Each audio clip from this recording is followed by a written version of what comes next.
Now, land resources. See, land resources are very important to us. It's important not only the human beings but also to the animals also. For human beings, we are getting each and everything from the land only. That is our house, what are the crops we are eating, whatever we are even wearing also, we get each and everything from the land only.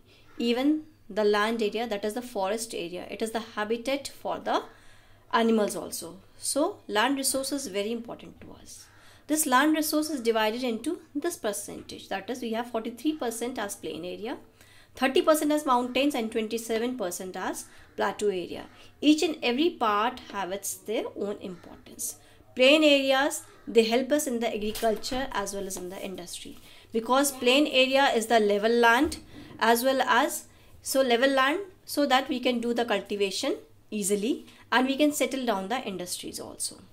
Mountain areas, they give us tourism as well as the benefit of the tourism as well as the rivers, and whatever the rivers, because glaciers all are present in the mountainous areas, so the rivers that are coming out of the glaciers, they are rich source of the minerals, that in turn providing the minerals or the fertile soil to the agriculture sector. Even the rivers, the water can be used in the industrial area also. Next one, third one is the plateau. Plateaus are rich source of minerals and the forest also. Even in the fossil fuels also, plateau areas are rich. They provide us all the kind of minerals in this area. Now, land utilization, use of the land for the various purposes. First, land utilization itself means that is using the land for the various purposes, whether you are using it for the agriculture purpose, for building purpose, or for the industry purpose, that is called as your land utilization.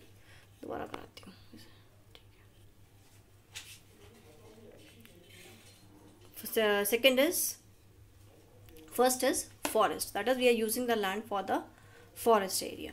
Second is land not available for cultivation, that is barren land. First the forest is, that is we are using the land for the forest purpose. Second is land not available for cultivation, that is a barren land. Barren land means empty land, that is left empty, maybe rocky areas that left for non-cultivation purpose.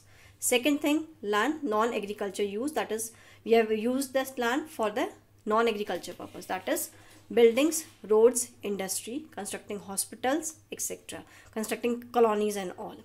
Third is other uncultivated land. It includes permanent pastures, that is your grazing grounds that are used by the cattle. Okay. In this, second is land that is you are using for the tree crops. While you are traveling, you have seen that in some areas trees of the same variety has been grown. That is called as the tree cropping. It is used as a timber for making the things from the wood. Next is cultivable wasteland, that is uncultivated for 5 years. As you all know, shifting agriculture. What is there in shifting agriculture?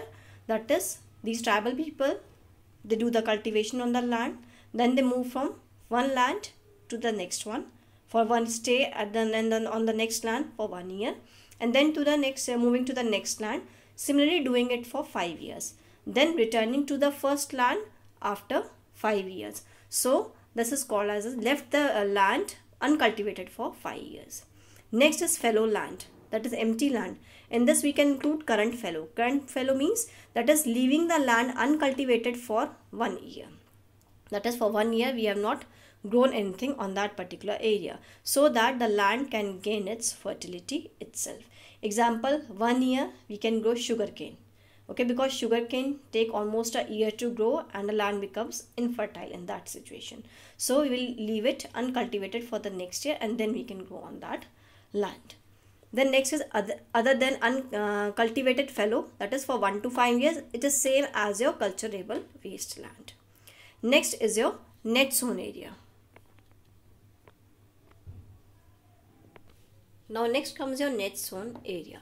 That is total cultivable area of the country is called as net zone area. That is how much area we have used for the cultivation purpose, that is for the crops. Okay, that comes under net zone area. Another term in this, that is the gross cropped area. Suppose in the country we have cultivated one land once. Okay, Second land we have cultivated twice in a year, because there are some example, wheat takes 6 months to grow. Okay, so after that we can grow, after leaving for 1 month we can grow another crop that requires less nutrients, because wheat take almost all the nutrients from the crop. So like this we can grow two kinds of crop in 1 year, two types of crops in 1 year on one land. Similarly, for the third land we can grow it for the 3 times. Example, rice. Rice takes almost 3-4 months to grow. Then after that we can grow the pulses also into it, and after that we can grow the millets also in a 1 year only. Okay, see, this one land we have grown only one crop in this. Okay, second we can have grown 2 crops in a year. Third we have grown 3 crops in a year. Now we add all the cultivable times, and that how much times we have cultivated the land. That is, this land 1, this land 2, and this is 3. Total is 6. This 6 is considered as gross cropped area.